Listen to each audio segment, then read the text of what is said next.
Well, I'd like to show you the bylaws of the Lodge Edinburgh Defensive Band, number 151.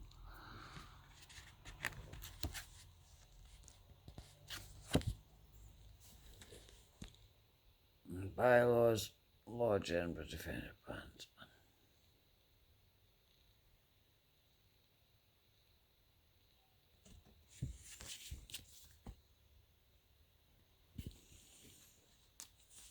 Right, so a wee bit about them. The Taylors.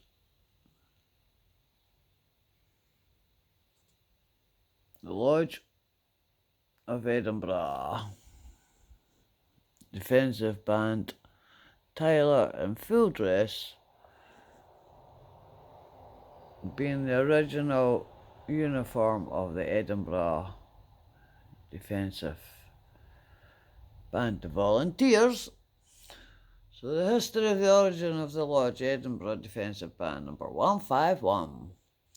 It has been thought advisable to present here a short history of the Lodge Edinburgh Defensive Band, not only to the interest the brethren of the past day, but those who may in future become members. The Lodge has been in existence since 1782, and as the minute books have all along been kept in a praiseworthy manner and are still in the possession of the Lodge, there are sample means whereby a more lengthy history is written, detailing the lives of many of the brethren who were an honour to the craft and to the Lodge in particular. In the year 1776, war was declared against America, then a colony of Great Britain. The colony at that period, having placed themselves in an attitude of hostility towards the government and the colonial policy of the mother country in order to subdue the insurrection and restore tranquility to the colony, the government immediately embarked several. You imagine that, eh? That would have been a right bloody nightmare. I'm going to try and do this again this way, but it's getting hard. I can't even see it properly. Right, so who proceeded to the scene of actions? A large fleet of, of vessels of war accompanied the expedition, the united efforts of which it was supposed, which soon put an end to the dissatisfaction which prevailed. The colonists, on their part, however, defended themselves with a heroism and a gallantry worthy of the descendants of the British Empire. They armed themselves to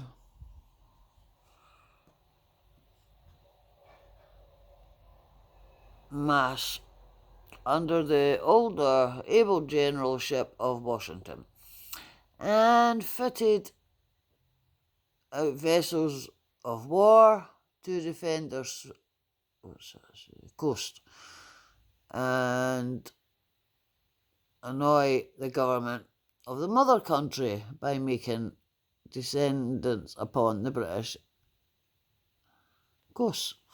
The commanders, when they employed to their navy men, were reputed to be brave and skilled in nautical affairs. Amongst...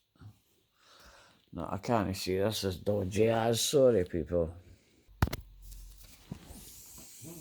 Right, so, making descendants upon the British coast, right? The commanders whom they employed in their navy were men reputed to be brave and skilled in nautical affairs. Amongst them was the notorious Paul Jones, whose name and prowess became a terror, especially to those who lived along the seaboard on the British Isles.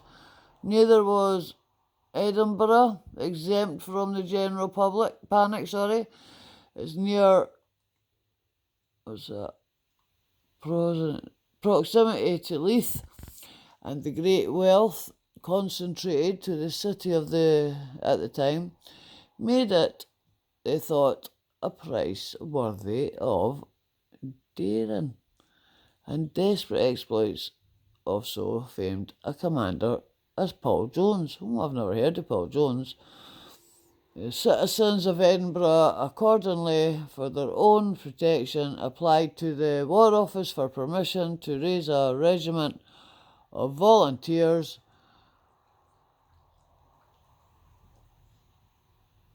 They providing themselves with clothing, whilst the government would supply them with arms. So there you go. That sounds a bit like the busies for the police for that. What do you call him? Bobby guy that set up the police thing. They done it. 11 detectives or 9 detectives went out the day that they tried to assassinate Queen Victoria. Right, so I gave them the arms and ammunition. Authority for such a purpose was immediately granted, and the regiment was organised. And I can't read that. Exonerated under the designation of the Edinburgh Defensive Band of Volunteers. No sooner was this done than several hundreds joined the standard, compared chiefly of the bankers, merchants, and professional gentlemen of the city. Their dress consisted of the cocked hats, light blue coat faced and trimmed with orange, whose being the colours of the city, with white breeches and black leggings. The regiment, which was under the command of the Lord Provost, kept up its efficiency during the whole period of the American War, until independence was ended or ceded to the colonists.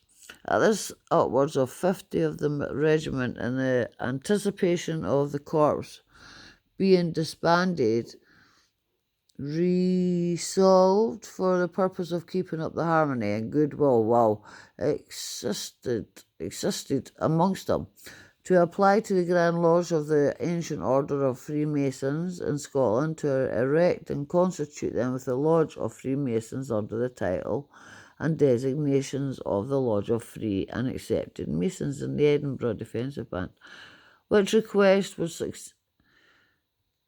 accepted to the first quarterly communications. Thereafter, November 4th, 1782, certificates of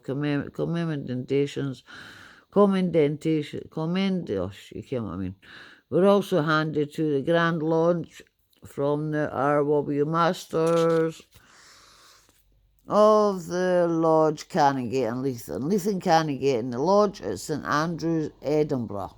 And on the 20th of the same month, being the fourth Tuesday, the first monthly meeting was held, when Brose, the formerly Grand Master Mason of Scotland, attending and presenting a charter of constitution. The Lodge, having installed the R.W. Master, brother, and other office bearers, he vacated the chair to R.W.M., who presided during the remainder of the evening.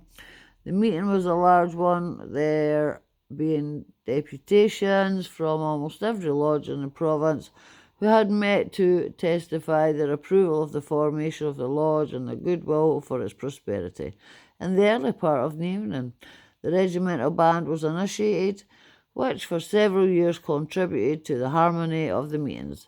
We may also mention that when the corps were disbanded, the colours of the regiment were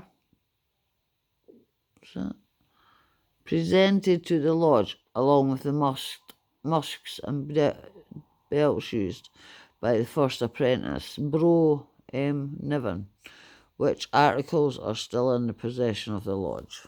So, bylaws, Edinburgh Lodge, right, office bearers. There's a bit, especially just for the Tylers. Where is it? Then it came with the other parts, fees and that, you had to pay your money like that. Benevolent funds. Because obviously they help you. Like, they're not all bad, you know what I mean? It's really good for you. Obviously, be respected and that. I know what I'm talking about. My granddads and that were all ones, you know what I mean? Granny was boss in the Eastern Star. My own granny, my husband's granny and granddad as well. My granny and granddad. So there you go. That's the Edinburgh Defensive Band. 17 watt. Well, it was 151, but it was 17 odds it was set up. 17 watt. 1782. So there you go. Wee booklet. We let us ken. Nice, eh? So, my wee book for today. Karen sends her love, and Piper's like, Karen, get me out, please. Flirty, please, Mum. Oh. Hey, my girls. Yes, yes, sure. Hey, my girls. Here's a kiss then. Thank you. Right. I'll say good night for Karen, good night for Piper. Love you. Night.